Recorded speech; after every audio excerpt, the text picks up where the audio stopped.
The pharmaceutical industry has integrated psychological warfare technology and tactics as a routine part of their daily marketing.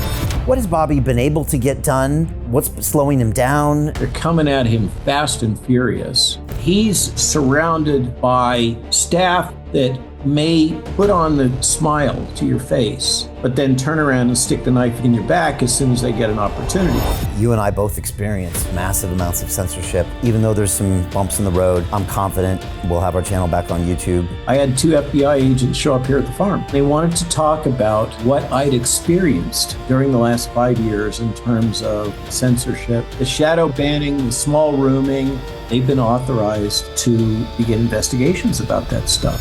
Talk to me about the book, War, The Information War Behind the Pandemic. Is it hard to remind people of these concepts? The tech is still deployed on a routine basis. Now it's going underground. It's a lot more subtle. They've come up with other euphemisms and structures to do the same kind of stuff with a happy face on it. It's important to count our blessings, count our wins, count Bobby's wins, count Trump's wins. Yeah, it took a lot of hits. I'm a better person for it. I'm prospering by adopting new strategies. And strangely, I seem to be being politically rehabilitated. Who would have thought that? And it's okay.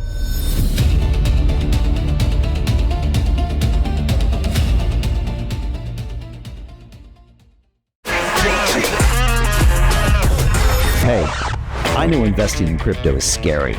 It takes a real leap of faith because there are so many scams, rug pulls, and bad actors out there. It's a dangerous business, which is why 95% of people lose all their money. Well, that's why I created the London Real Investment Club, so you can access the hottest deals on the planet and use the crypto bull market to create the generational wealth that you deserve. Join my team of over 100 people from around the world that are making millions of dollars behind the scenes investing in blockchain, AI, Web3 games, DeFi, Bitcoin, and more. Don't miss out. Click the link below to book a call with one of my team now. But hurry, this bull market will end soon. I know investing in crypto can be scary. That's why you gotta join the investment club. Pull the trigger. Let's do this.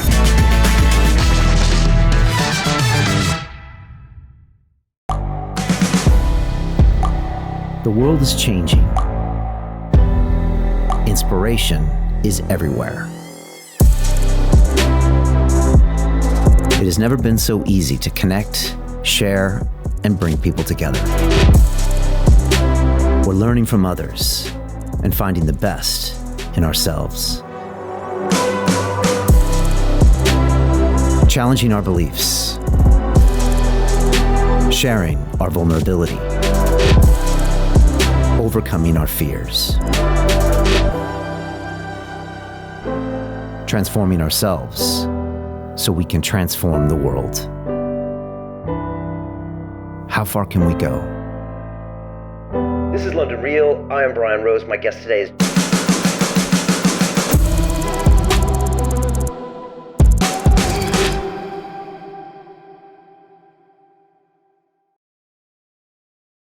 This is London Real. I am Brian Rose. My guest today is Dr. Robert Malone, the physician, biochemist, and inventor of mRNA vaccine technology, known worldwide for challenging the narratives that shaped the pandemic and for calling out the institutions that failed to protect us. You are the author of War, a powerful new book exposing the psychological manipulation used during COVID-19, and a fierce advocate for restoring scientific integrity, health sovereignty, and government accountability. Your recent investigations reveal how global health policies are being shaped behind closed doors, from WHO power grabs to censorship regimes to post-vaccine safety signals that have been ignored or buried. Through your work with the MAHA movement and alliance with Bobby Kennedy, you're now fighting for a healthier, freer, and more transparent future, one where the people reclaim control from profit-driven bureaucracies and corrupt public health authorities. Robert, welcome back to London Real.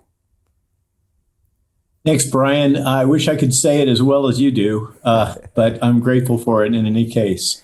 Well, it's certainly been an interesting 5 years now. Oh my gosh, that's to say the least. Well, look, you've been on this show many, many times, twice here in London with your wife, Jill, where she's busy with the Substack while you're in here with me. Your Substack's amazing, by the way, and so just thank you for those contributions.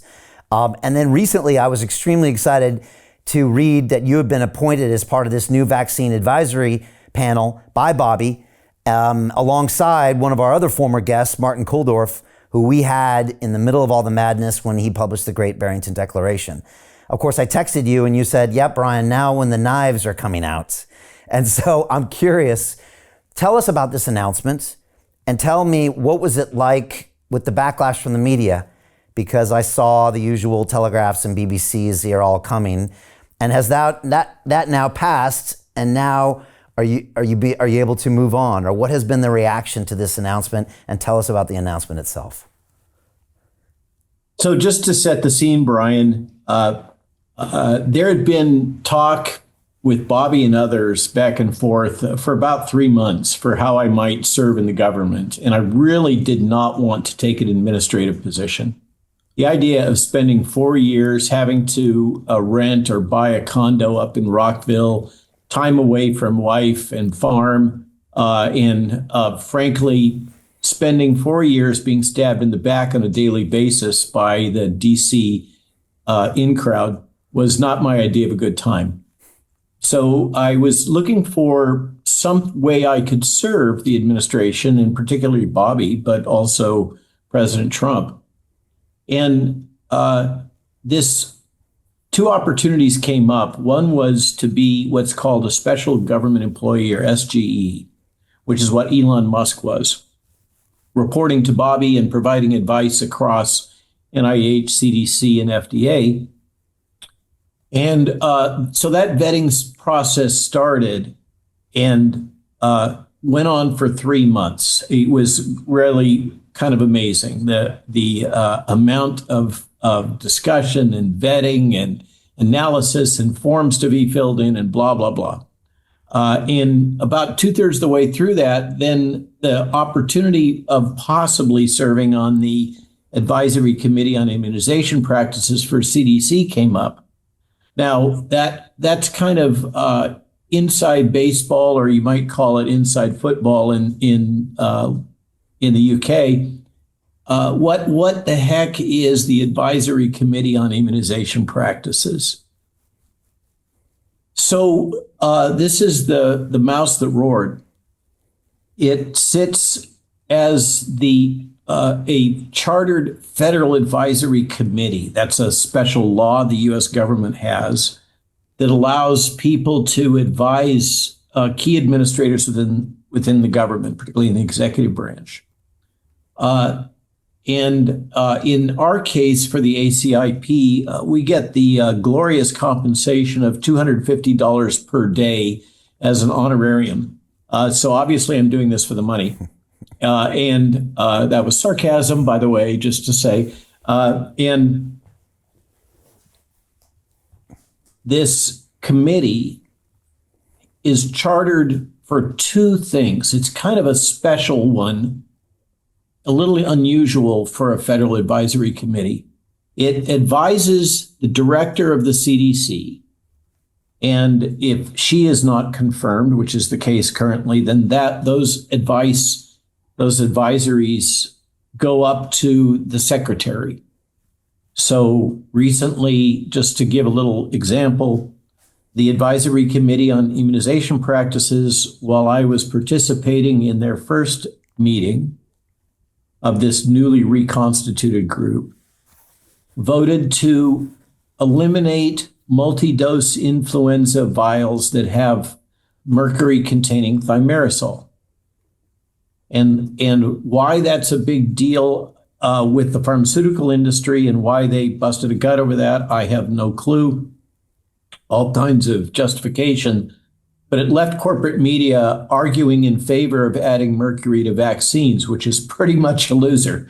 And this is a hot button issue that Bobby has been focused on for decades, going back to his time with Waterkeepers, mercury in food, mercury toxicity, mercury in vaccines. It's what led him to the position at Children's Health Defense of being chairman of the board. So what ACIP does is when FDA authorizes a product, a vaccine in particular or something for infectious disease. At the next meeting, ACIP by charter must advise the director of the CDC on how that product is to be used.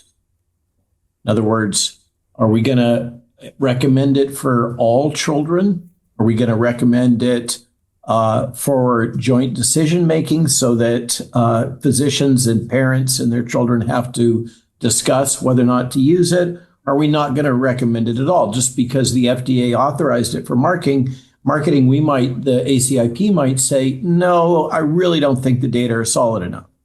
So that's kind of the range of options. They take a formal vote on it. It goes up to the director of the CDC, or as I said, if there's no director because it hasn't been confirmed, it goes up to Bobby.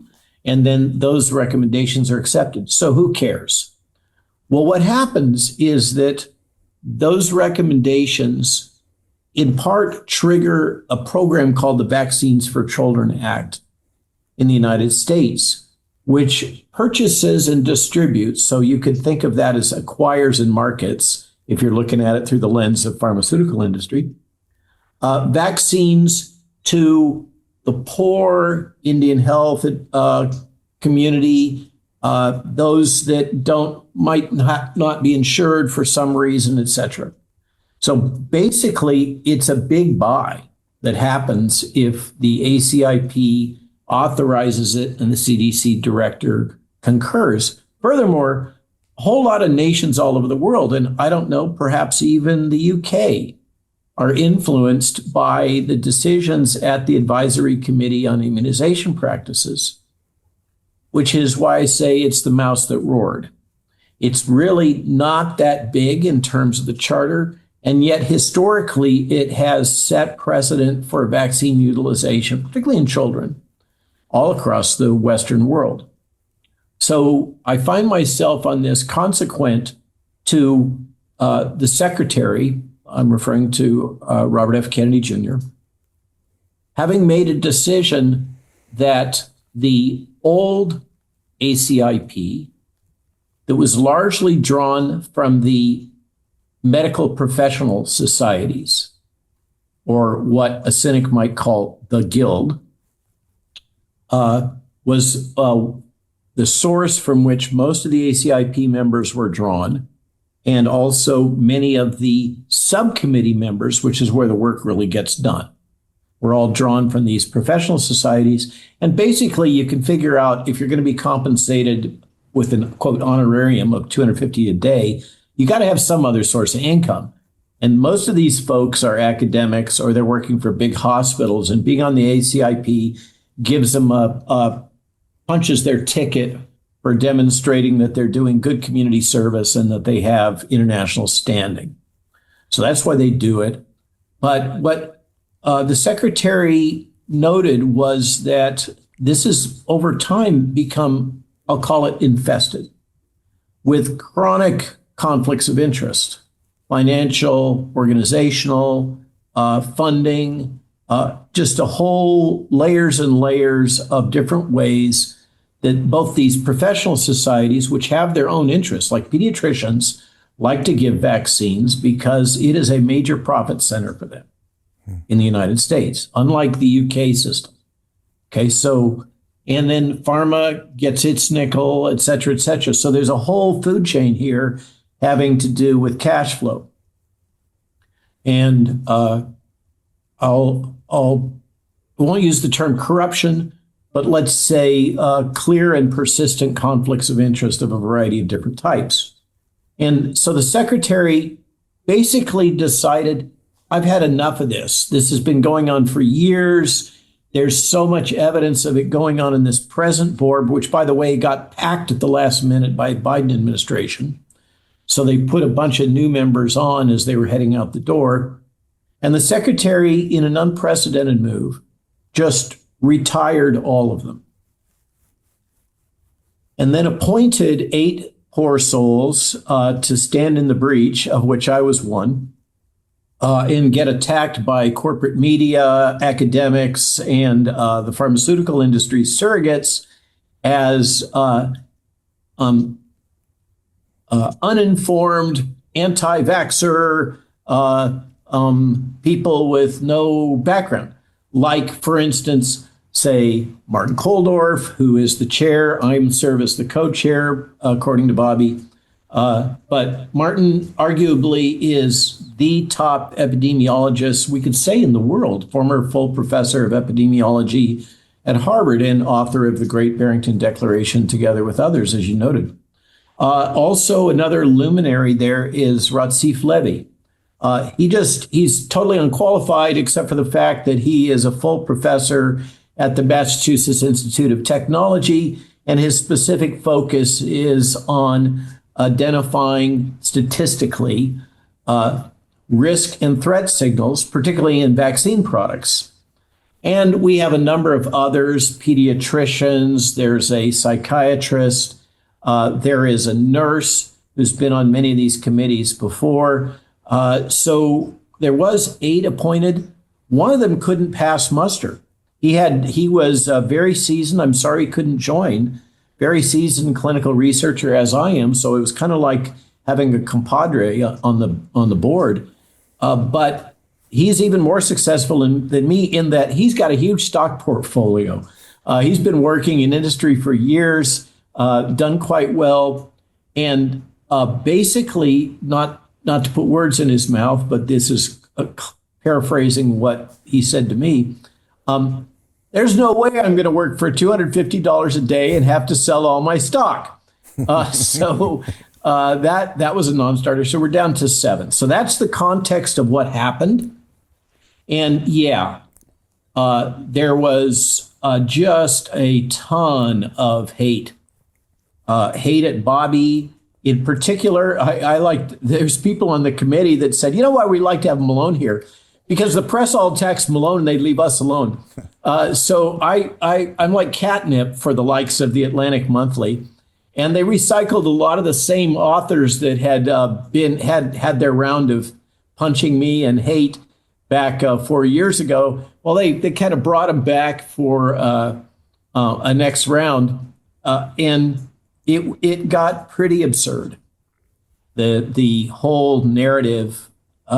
But frankly, Brian, one of the amazing things in all this context, my Wikipedia page still doesn't say anything about being on the ACIP and about the books or the Substack, but it's almost normal. It still says that I am a spreader of misinformation during COVID, and it cites this New York Times hit piece by Davy Alba. It was the last thing she wrote for New York Times. She was the disinformation beat reporter for the New York Times. So they still cite that. But they also, say that I've been married to my high school sweetheart my whole life and a lot more kind of soft and squishy things. And it's a lot less full of hate. So there is some signs that I'm being politically rehabilitated. But absolutely, Bobby and I got a amazing cascade of hate mail, courtesy of both the UK and the US press.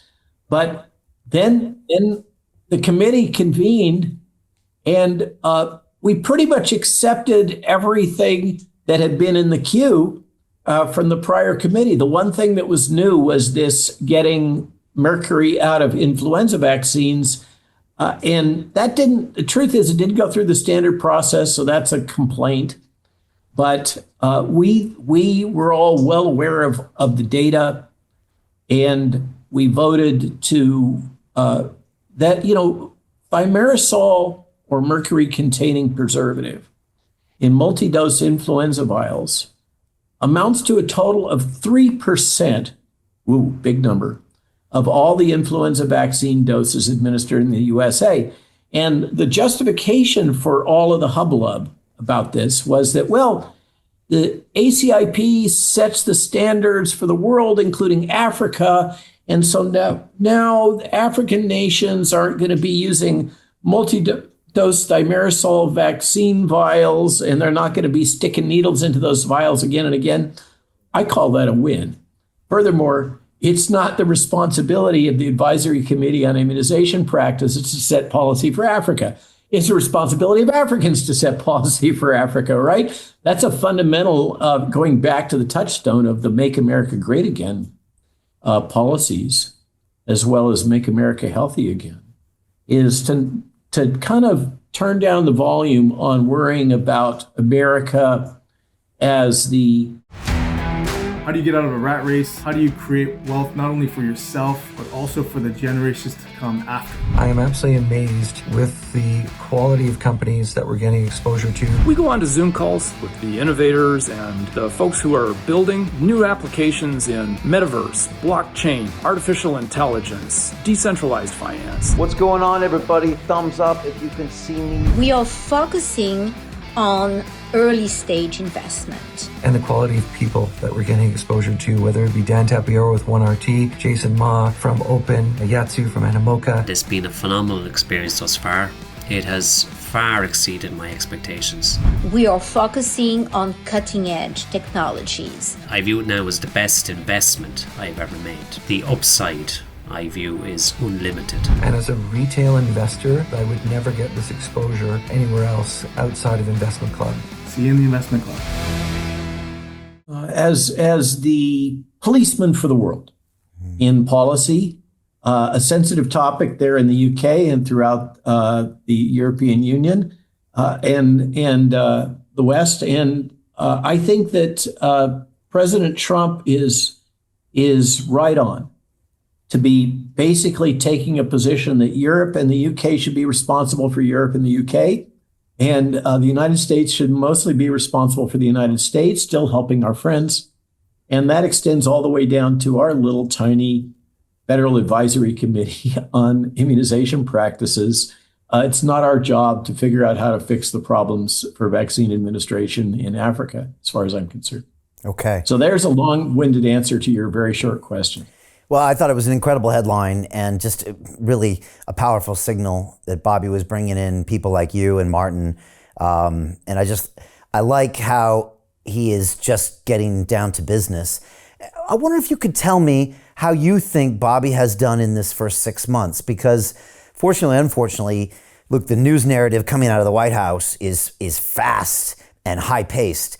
And there's so much going on between the trade wars and AI and crypto and Tulsi and Hegseth and Iran that oftentimes I don't hear enough about what Bobby's doing. And combine that with the fact that legacy media is still taking pot shots at him, it's hard to know what's actually happening with Bobby. I see him wheeled up in front of committee every now and then, and I love listening to his answers because I think he's one of the best at committee. But I'm curious if you could tell us maybe, what has Bobby been able to get done so far? What's slowing him down? And maybe just as an objective view. Well, slowing him down is an easy place to start. Okay. The headwinds at HHS and frankly at CDC are enormous. Every single, and it's not just us, it's not just HHS, it's Tulsi Gabbard at DNI, it's CIA, it's everything. It's what Dr. Oz is encountering in the CMS or Medicare Services program. If you followed the news when Elon Musk was still being a special government employee about the budgetary cuts, and in particular, the organization that has been handling a lot of, one American influencer, Mike Benz, put it this way. If it's too dirty for the CIA, they give it to USAID. Yeah. And I think that's a pretty good summary of what that's all about. So they've basically managed to eliminate USAID for the most part, which is enormous against huge headwinds. But all the other agencies, there's been a reduction in force or RIF, particularly under the DOGE program. And that has been stridently resisted, basically using lawfare. So the perhaps not so loyal opposition, if you're following the latest headlines with Barack Obama and the former Secretary of State, Hillary Clinton. But the opposition has decided that the district court structure in the judiciary is the pathway to try to stymie progress in the executive branch. So this mirrors the lawfare. I don't know if that's a term of art in the UK, but it certainly is in the United States, where you just put out a blizzard of lawsuits to try to stymie the opposition, to drain their energy, to suck up their financial resources, et cetera, that in various kind of even more egregious versions of that were deployed against President Trump between while President Biden was in office, to a degree that I think I still am amazed by. So that strategy is now being used together with the consequences of the existing bureaucracy being heavily biased towards the Democrat and really the left. Woke is the term of art agenda. So those people are, in their backers, are kicking and screaming. They don't want to go out the door. They're doing everything they can. They're reaching to the unions to fight the layoffs, et cetera. And if you think about it, just process it for a moment. The truth is the United States is facing a financial crisis, a fiscal crisis, due to the accumulated debt. And there aren't a whole lot of options other than, the gentle term reduction in force. This is, I think, in the UK and Europe, you like to call it being made redundant.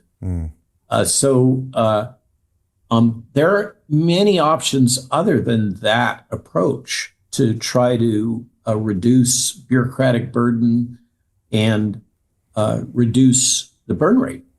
I mean, you're involved in the financial community. Yeah. If you're a CEO and the company ain't bringing in what it needs to stay afloat, and it's just gradually accumulating debt, that's not a sustainable situation, nor is it a sustainable situation for the United States government. And so Elon did a good faith effort to try to do something about it, but the people at all of these agencies, including the secretary, are surrounded by staff that may put on the smile to your face, but then turn around and stick the knife in your back as soon as they get an opportunity. And that makes it really hard. Bobby's in a position where he's not really sure who he can trust on a daily basis.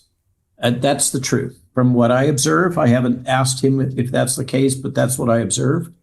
And he had some staff that seemed to have believed that it was necessary. As you know, a chief of staff is an extremely powerful position in any organization because they control the flow of information to the ultimate decision maker, whether it's the CEO or it's the secretary or it's the president. Chief of staff is a crucial position. So as are the deputy chiefs of staff in an organization.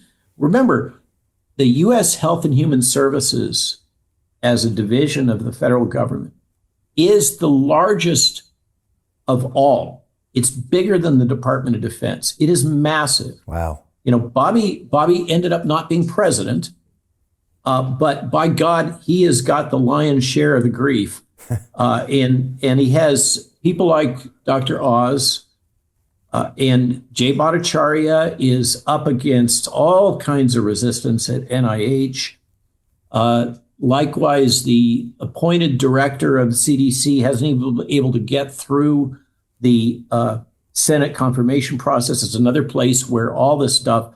So like the second, third, fourth tier appointees that have to go through congressional approval for all these agencies, including HHS, are all being slow walked. Okay. So he's sitting there, a bit of an island, surrounded by a small number of leadership folks to support him that have been really controlling the flow of information to him in a very significant way. And what I observe is that he's using a lot of outside channels, frankly, to gather information and make decisions. Just to illustrate, I was at CPAC a few months ago, right after Bobby was confirmed, walking up some stairs, and suddenly I get a call, Robert, in Bobby's characteristic hoarse voice. And he asked me for advice on the fly as he's about to go into a meeting for proper management of the influenza virus H5N1, the bird flu virus, at a time when there was an egg crisis in the United States, ostensibly because of the mass killing of poultry flocks in egg layer operations. Now, it turns out that wasn't really what's going on. Turns out that there was a scheme being run by some of the egg suppliers to withhold supply in order to put pressure on the administration. But there was just, the press was all in a tizzy about H5N1, and we have to kill all these birds, and they're going to kill all these ostriches up in Canada. And it was just one great big beer porn, food fight.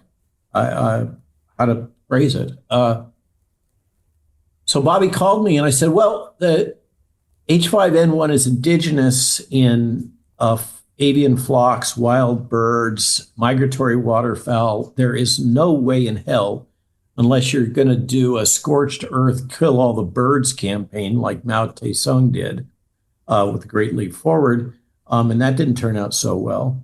Unless you're going to do that, you're never going to eradicate H5N1. And it doesn't make sense to be massacring all these flocks. If anything, what you need to do is direct the money to breed more influenza-resistant birds. But this mass culling is just not working. So he listened to me, went into the meeting. I don't know what happened behind the scenes, how the gears turned, but basically that became the policy. And, oh, by the way, Brian, the other day I was in a subcommittee meeting with the CDC folks in the influenza branch, because I'm chair of the influenza subcommittee now. And I put the question to him, well, what about H5N1? Well, we did some great work, but yes, you're right. It all kind of just went away. So that's kind of how he's channeling. He's going to outside folks informally. Technically, that's not allowed. So the resolution was that I ended up, I didn't know that I was going to be on the ACIP until Bobby announced it publicly. And then I started getting all these congratulations over X. So then I knew. And then I had to drop the special government employee thing, because you can't be a govy and be on the ACIP. They have all these rules, Byzantine. So that's kind of how it's going. Is Bobby is in the middle of a thicket of challenges. They're coming at him fast and furious. He is still, if you watch, the guy whose boat I was just on in the Med is a very close friend of Bobby's. Bobby was actually on that boat right before I was. That's where he took his vacation. And I was speaking to my colleague, my friend, and said, I think Bobby has really grown into this job. I didn't think I would not endorse him for president. I endorsed Donald Trump. I remember. I thought that he didn't have the leadership experience chops to run the largest branch of the federal government. I mean, who would? He is a lawyer. He has been fighting against big pharma, big ag, big chemical, the Monsanto case, pretty much ever since he had to do public service in the Hudson River Valley, consequent to being busted for heroin back when he was in school. I mean, that's what got him going with Waterkeepers, and then he's just progressed since then. He has enormous energy for somebody his age, but so does Donald Trump. The two of them are well matched, I think.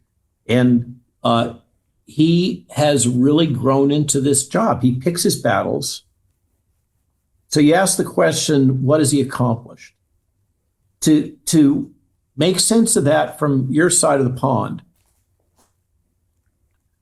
one of the first things that the President Trump did is, through an executive order, he impaneled the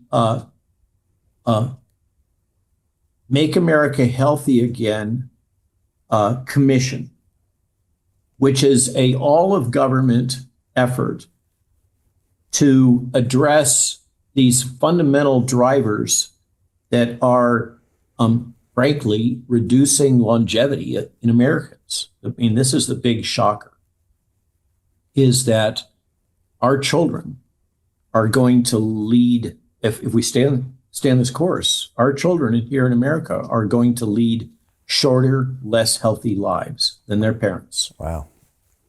That's just a bomb. Yeah. And so the president, I am completely convinced the president is very committed, particularly to children's health. To some extent, I think this reflects Barron Trump and his sense of protection of Barron Trump and his commitment to his son and his sons. His older family has prospered, but this really young child that he, is now a late adolescent, he takes children's health very seriously. So that's one of the places he's very aligned with the secretary. So they created this MAHA commission, and after 100 days, it came out with a document the likes of which the U.S. government has never seen before, has never produced, which was a critical assessment of where Americans' health is at and what's driving the lack of health and what's driving the various factors, particularly environmental toxins. There was a lot of teeth gnashing in the base, that the vaccine issues weren't addressed as stridently as they wished that they were, but environmental toxins and a number of other things were highlighted in that. Now, one of the things that in that initial report, which was basically a threat assessment, one of the things that I personally, and I was invited to the White House when they rolled this out. They did the press announcement there, blah, blah, blah. And I'm watching from the third row. There was a clear attempt to reassure the agriculture community in the United States, farmers, in part justified because, as the president said, farmers have supported me in every one of these three elections. So he has not only a deep attachment and commitment to children and children's health, but also to the agriculture community in the United States. And so personally, I felt like they kind of pulled their punches a little bit on big ag.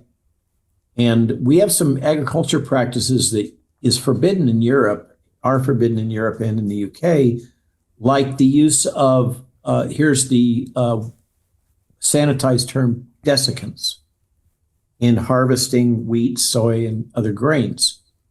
What that amounts to is because of policies in the 60s, get bigger, get out, we largely have lost the small farm. You have these massive farms.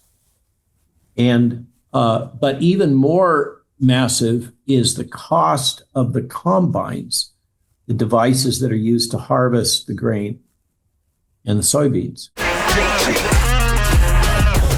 Hey, I know investing in crypto is scary. It takes a real leap of faith because there are so many scams, rug pulls, and bad actors out there. It's a dangerous business, which is why 95% of people lose all their money. Well, that's why I created the London Real Investment Club, so you can access the hottest deals on the planet and use the crypto bull market to create the generational wealth that you deserve. Join my team of over 100 people from around the world that are making millions of dollars behind the scenes investing in blockchain, AI, Web3 games, DeFi, Bitcoin, and more.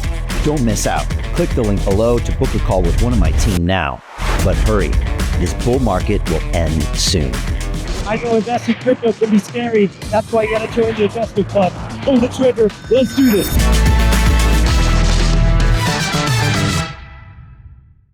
And the way the industry works is you basically have investors backing, you could think of it like a real estate investment trust, organizations that buy these very large, highly expensive bits of machinery that then schedule their harvest time so that they move from a large farm to large farm to large farm. And so the large farms have to be able to predictably dry their grain prior to the harvesters coming through because they've scheduled them. How do you do that? Well, you spray basically a pesticide on all your wheat or all your soybeans or all of your barley. And then it dies, it dries, and these big harvesters come through. The consequence is that the vast majority of Americans and Canadians, by the way, have significant levels of glyphosate in their urine. Glyphosate is Roundup. It's produced by the Bayer Corporation that bought Monsanto. And so there is this tension, just illustrated, in the Make America Healthy Again movement. Because it's a all of government response that, for instance, the Secretary of Agriculture really doesn't want to see glyphosate banned, right? Or atrazine or other things that are important for the margins and the productivity, because we still believe that we need to feed the world for some. We're totally blind to the fact that by pushing high carb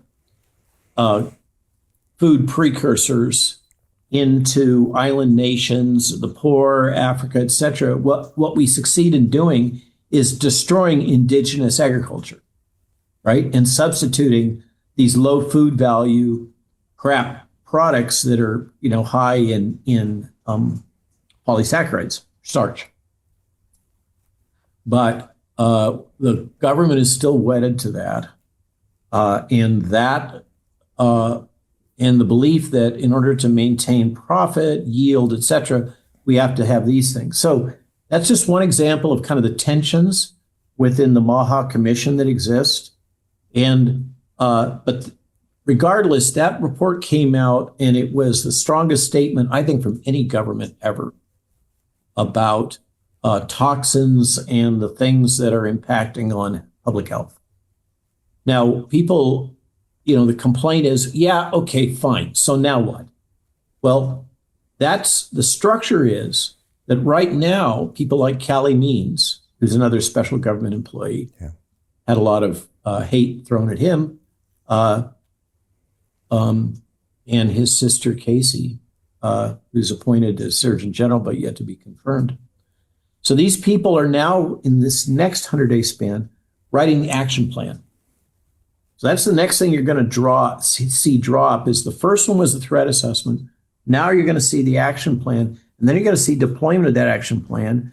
And by the way, the president for this commission gave as a directive to the secretary, I want to see measurable improvements in the health of Americans within 2 years because rim shot, that's the midterms. Yeah.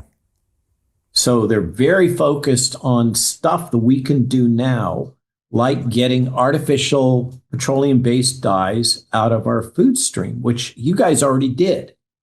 Fruit Loops in the UK are a pale product in comparison to Fruit Loops in the United States because you're not having a...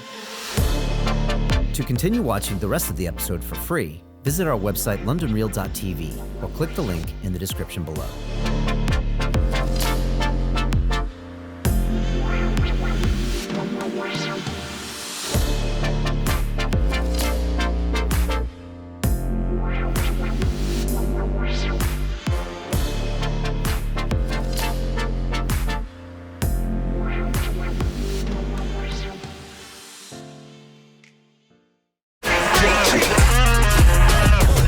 Hey, I know investing in crypto is scary. It takes a real leap of faith because there are so many scams, rug pulls, and bad actors out there. It's a dangerous business, which is why 95% of people lose all their money. Well, that's why I created the London Real Investment Club, so you can access the hottest deals on the planet and use the crypto bull market to create the generational wealth that you deserve. Join my team of over 100 people from around the world that are making millions of dollars behind the scenes investing in blockchain, AI, Web3 games, DeFi, Bitcoin, and more. Don't miss out. Click the link below to book a call with one of my team now. But hurry, this bull market will end soon.